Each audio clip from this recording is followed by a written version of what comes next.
Karen had me removed from the pool. Then I showed her the deed with my name on it. They say water remembers, but sometimes people forget who they're talking to. It started on a Sunday, the kind of Sunday that smells like sunscreen and grill smoke, the kind that makes your daughter ask if she can cannonball 3 times before lunch. My girl, Layla, was 7, that golden age between innocence and smart aleck comebacks, and we were spending the afternoon at the community pool. Her curls were tied back, goggles too big for her face, and I'd never seen her laugh so hard. We'd lived in Crestwood Meadows just over 6 months.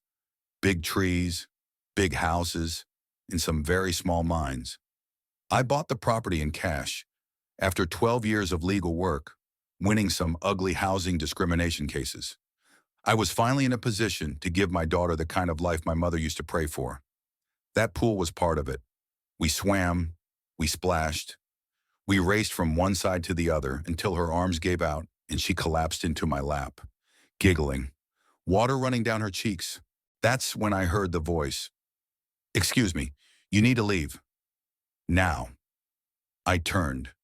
She stood there like something out of a handbook for suburban power fantasy sun hat, polo shirt tucked into khakis, aviators, and a clipboard clutched like a sword, and the expression on her face.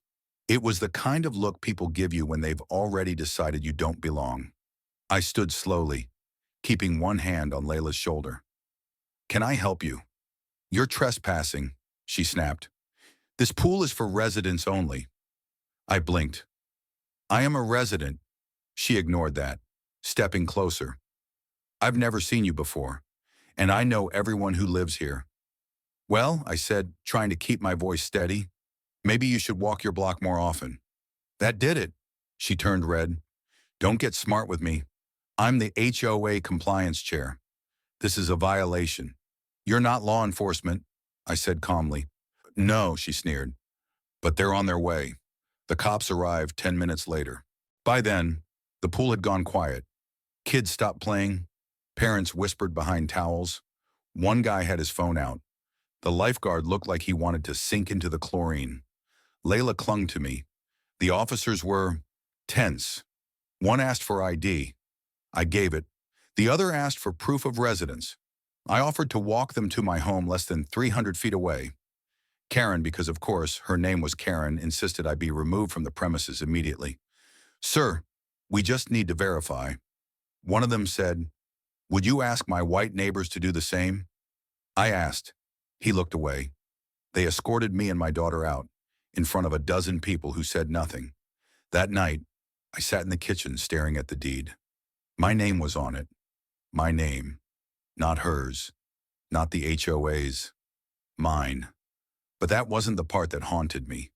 It was Layla's face, the way she shrunk beside me, towel clutched to her chest, whispering, "Daddy, did we do something wrong?" "No, night, baby. We didn't." But that doesn't mean we'll let it slide. I've spent most of my adult life reading the fine print. I don't mean just contracts, I mean the stuff behind the paper, behind the words, the subtext, the politics, the bias coded so deep it pretends to be policy. So when I got home that night, after putting Layla to bed and watching her curl up tight like she was hiding from the world, I knew I had to do more than be mad. I had to be precise. The first thing I did was pull the HOA bylaws. Crestwood Meadows wasn't my first house, but it was my first time dealing with what I like to call a phantom HOA, the kind that's run by a self-elected group who hold meetings at brunch tables and enforce rules that exist only in their heads. I had my suspicions from the start. When we first moved in, I received a welcome packet on official-looking letterhead with guidelines like, "Garage doors must be closed at all times and no more than 2 guests at the pool." But when I checked with the county office, Crestwood's original development permit showed the HOA had legally dissolved 7 years ago after the original builder pulled out. I saved a copy. The next morning, I made a call to Michael, a fellow attorney and friend from law school who now specialized in property law. I told him what happened. I could hear his jaw clench through the phone. "They called the cops on you, in front of your kid." "Yep. Want me to file something?" "Not yet. I want to see how far they'll go first." I wasn't out for blood, not yet. I wanted understanding, accountability, maybe even a public apology. But mostly, I wanted Karen to know the system she thinks she runs doesn't work the way she thinks it does, and she just picked the wrong guy to test it on. By Wednesday, I was sitting quietly in the Crestwood HOA meeting, held monthly in a retired dentist's living room. Karen was at the front, clipboard as always, her voice as sharp as the smell of air freshener. "We've had multiple instances of unauthorized individuals using the pool," she said. "One man even became hostile with me." I raised my hand. She froze. "Yes," she said tightly. "I'm the man." I replied, "And I live on Mulberry Court, house number 14. Full deed in my name." Her smile thinned. "I wasn't aware we had new residents on that side of the neighborhood. I've lived there 6 months. Regardless. I cut in. You issued a citation, called police, and had me escorted from a public use amenity, all without checking a single official record." A man in the corner, a balding guy named Richard, spoke up. "He's right. That pool isn't even private anymore. It was designated a shared-use community resource after the builder went under." Karen shot him a glare that could curdle milk. "But the HOA voted to uphold the previous guidelines."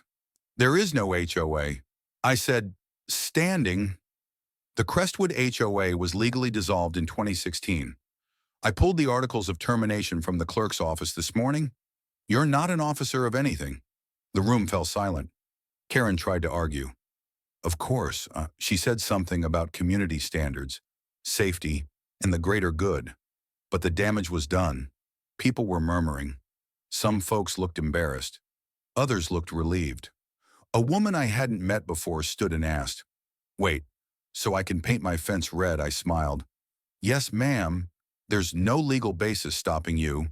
By the end of that meeting, the so-called HOA was on life support. Karen stormed out without another word. But I wasn't finished. Because the truth is, people like Karen never act alone. They thrive in silence in the spaces where people look away instead of speaking up. So I drafted a letter, not a lawsuit, not yet, just a formal complaint. I sent it to the county, to the police department, to the state HOA compliance board, and, for good measure, I sent a copy to every resident on our street. The subject line read, "About what happened at the pool." Last Sunday, inside, I laid it out like a deposition. I told the story not just of my own humiliation, but of what it meant for my daughter to be treated like a stranger in her own neighborhood. I reminded them that silence is complicity, and I asked one simple thing: what would you have done if it were your child within 2 days? I had 24 responses. 22 were apologies, 2 were thank you notes, but not everyone was happy. On Friday morning, someone dumped a pile of shredded paper on my lawn. Taped to the top was a note: "You're ruining everything." I stood there, holding the note, as Layla came outside and blinked at the mess. "Is it trash day?" she asked. "No, baby," I said, "just someone trying to scare us."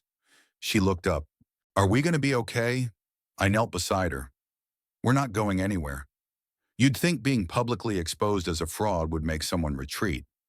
You'd think being caught weaponizing false authority on camera no less would force a little humility. But Karen doubled down. The HOA might have been fake, but her audacity was very, very real. The next week, a new sign appeared at the pool gate. Bold red letters printed on vinyl and zip-tied to the metal fence. "New pool entry rules. I'd required unauthorized users will be reported." The kicker, it was signed by order of the Crestwood Meadows Community Safety Council. A new name. Same old tyranny. No council like that existed. I confirmed with the county again. But that didn't stop Karen from planting herself in a fold-out chair next to the pool entrance each day, like some self-declared sentry. Clipboard in lap. Radio clipped to her belt like she was guarding the Pentagon. She wasn't alone either.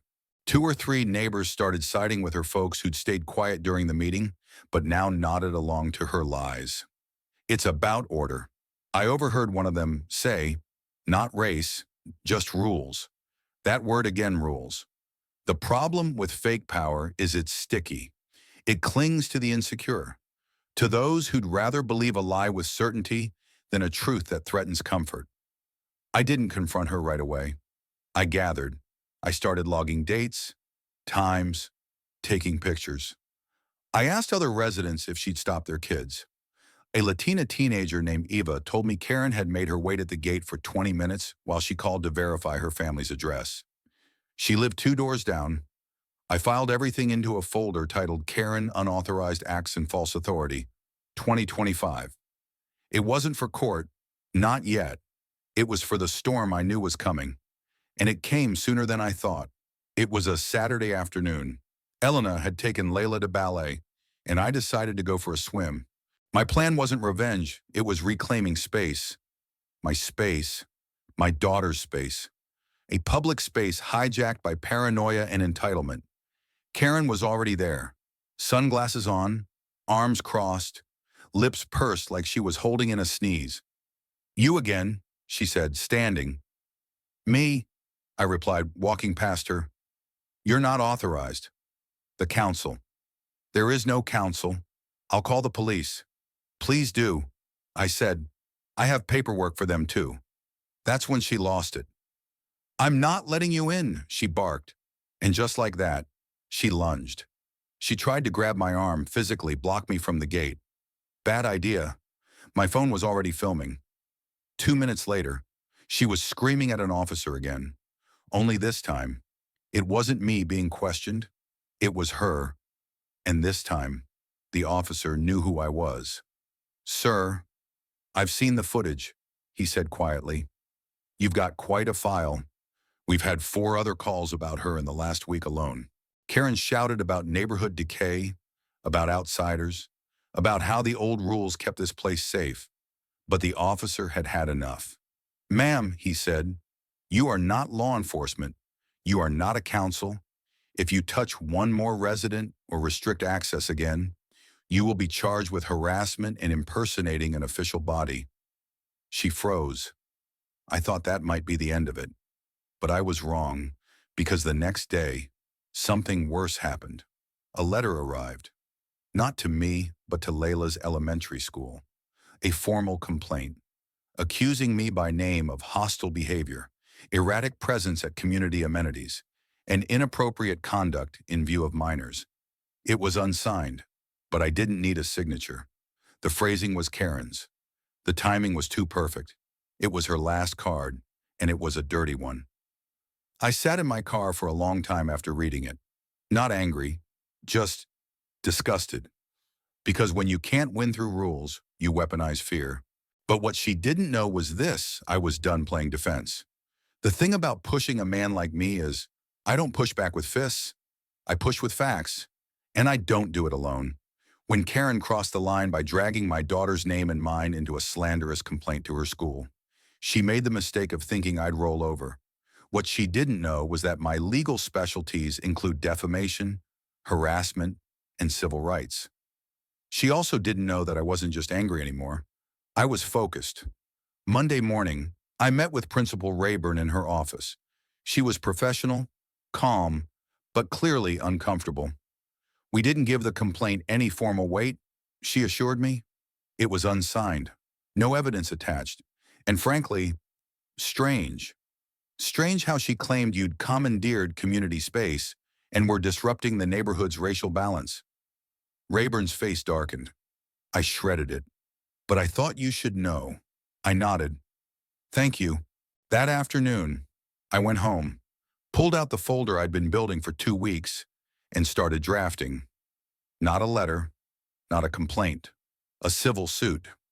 I filed under my name but included a dozen witness statements, social media screenshots, official county records showing the dissolved HOA, and video footage of Karen harassing multiple residents at the pool. The charges: harassment, defamation, false impersonation of an official, racial discrimination under the state housing code, emotional distress inflicted on a minor. But I didn't stop there. I submitted copies to the County Board of Real Estate Enforcement. Turns out, Karen had been distributing her compliance notices and pool citations on letterhead marked with an inactive nonprofit HOA ID, technically misuse of a legal entity. They opened a fraud investigation within 48 hours. By Thursday, the community knew. The local Facebook group lit up like Christmas. Is it true Karen's being sued? Someone said she made up the entire HOA. How is that legal? My daughter's friends weren't allowed in the pool either. I thought it was just a miscommunication. We've been letting her bully us for years. And then someone shared the video, the one where she grabbed my arm, shouted into my face, and declared me a trespasser while I calmly pointed out my rights. It spread like wildfire. By the end of the week, 4 more families had contacted me directly. One Latino couple whose teen son was accused by Karen of loitering, a young woman who was told to prove she lived here while sunbathing at the pool, a Korean-American family whose mail was mysteriously redirected for a month. None of them had reported her. They just kept their heads down and tried to avoid the storm. But now they were ready to speak. We formed a coalition, no signs, no protests, just documentation, a file thick enough to choke a courtroom clerk. And as the walls closed in, Karen tried one final desperate move. She issued actual printed pool ID cards and slipped them into mailboxes. She'd used an online template, pasted the fake Crestwood Safety Council logo on them, and listed violations may result in police referral. She printed over 100 of them, and she charged $15 each. That was the final nail, because on Saturday morning, 2 uniformed officers arrived at her door with a warrant. Not just for harassment, this time for fraud. The charges operating a fake HOA without incorporation, issuing unlawful citations, collecting unauthorized fees under false pretenses, and impersonating a regulatory entity. I wasn't there for the arrest, but I heard it was quiet, no screams, no clipboard, just Karen, standing in a bathrobe, trying to explain how rules matter while they read her rights. The footage leaked, not by me, but by someone who used to back her. They were done. That Sunday, for the first time in months, I walked Layla back to the pool. No sign, no sentries, just neighbors, kids playing, a man flipping burgers at the corner grill, the same man who once looked away when Karen pointed her finger at me, now handed me a plate and said I was wrong. I'm sorry, I didn't say anything. I just nodded. Layla jumped in, and I finally exhaled. They say neighborhoods are built on trust, but I think it goes deeper than that. They're built on the quiet, everyday decisions we make to wave at a neighbor, to ask before assuming, to stand up when silence becomes complicity.